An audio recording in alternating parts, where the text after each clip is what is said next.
తమిళనాడు రాష్ట్రంలో 2026లో జరగబోతున్న ఎన్నికల యొక్క సన్నాహకం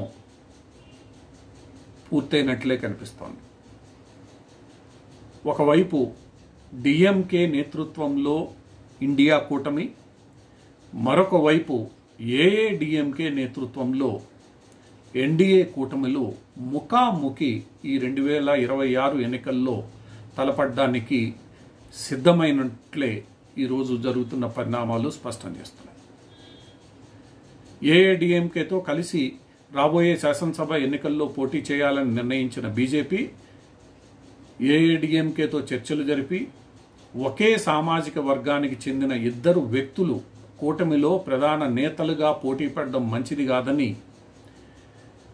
గౌండర్ సామాజిక వర్గానికి చెందిన పళనిస్వామికి పెద్దపీట వేస్తూ అదే సామాజిక వర్గానికి చెందిన అన్నామలైను రాష్ట్ర అధ్యక్ష పదవి నుంచి భారతీయ జనతా పార్టీ తప్పించడం ద్వారా గౌండర్ సామాజిక వర్గానికి చెందిన పళనిస్వామి ఒక్కరే పోటీలో ఉండేటట్లు ఆ ఓట్లు చీలకుండా ఎన్డీఏ కూటమి జాగ్రత్త పడింది. ఈరోజు భారతీయ జనతా పార్టీ అన్నాడీఎంకే నుండి బీజేపీలోకి వచ్చిన ఒక శాసనసభ్యుణ్ణి తమ పార్టీ అధ్యక్షుడిగా ఎన్నిక చేసుకుంది.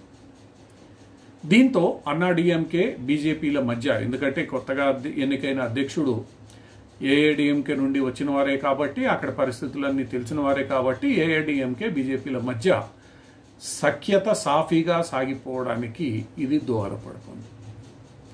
అయితే అన్నామలైను తప్పించడం పట్ల, ఎందుకంటే తమిళనాడులో ఎక్కడో సున్నాలో ఉన్న భారతీయ జనతా పార్టీ పని సుమారు 15 నుండి 20% ఓట్లు సాధించే శక్తిగా మలచిన అన్నామలైని ఈరోజు తప్పించి వేరే బాధ్యతలకు వెళ్ళాలని చెప్పడం పట్ల కొంతమేర అసంతృప్తి వ్యక్తమైన పార్టీ యొక్క ప్రయోజనాల దృష్ట్యా జాతీయ నాయకత్వం తీసుకున్న నిర్ణయానికి తాను కట్టుబడి ఉంటానని, దాన్ని తాను వ్యతిరేకించనని అన్నామలై స్పష్టం చేశారు. అన్నామలైకి కేంద్ర ప్రభుత్వంలో మంత్రి పదవి ఇస్తారనే ఊహాగానాలు కూడా ఈరోజు తీవ్రంగా చర్చల్లో సాగుతున్నాయి. భారతీయ జనతా పార్టీ తీసుకున్న ఈ నిర్ణయం ఎన్డీఏ కూటమి 2026లో ఐక్యంగా పోటీ చేయడానికి, అందుకు అవసరమైన పాత్ను, అంటే అందుకు అవసరమైన ప్రణాళిక వ్యూహాన్ని రచించడానికి ఎలాంటి ఇబ్బందులు లేకుండా చేయడంలో సఫలీకృతమైందనే రాజకీయ విశ్లేషకులు భావిస్తున్నారు. దీంతో తమిళనాడు అసెంబ్లీలో ఏ రోజు రెండవసారి ఎన్నిక కాని డిఎంకే, తమిళనాడు అసెంబ్లీ చరిత్రలో డిఎంకే అధికార పక్షంగా ఉంటూ మరోమారు, అంటే రెండవ మారు అధికార పక్షంగా ఎన్నిక కాలేదు. ఏఐడిఎంకే ఎంజి రామచంద్రన్, జయలలిత నేతృత్వంలో రెండవసారి అధికారాన్ని దక్కించుకున్న డిఎంకేకు ఏ రోజు అవకాశం దక్కలేదు, తమిళ ప్రజలు ఇవ్వలేదు.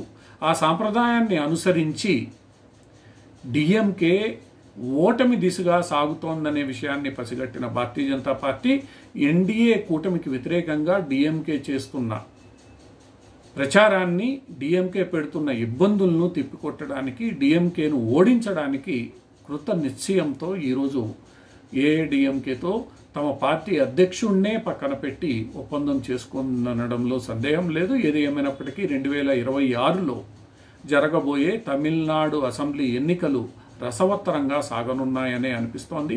సంవత్సరం ముందు నుంచే దీనికి కావాల్సిన ఒక సన్నాహకాలు పూర్తయి ఒక వ్యూహం ప్రకారం రెండు కూటములు ప్రజల్లోకి వెళ్ళడానికి సిద్ధమవుతున్న వేళ రాబోయే రోజుల్లో తమిళనాడు రాజకీయాలు మరింత వేడెక్కి రక్తి కట్టించనున్నాయి.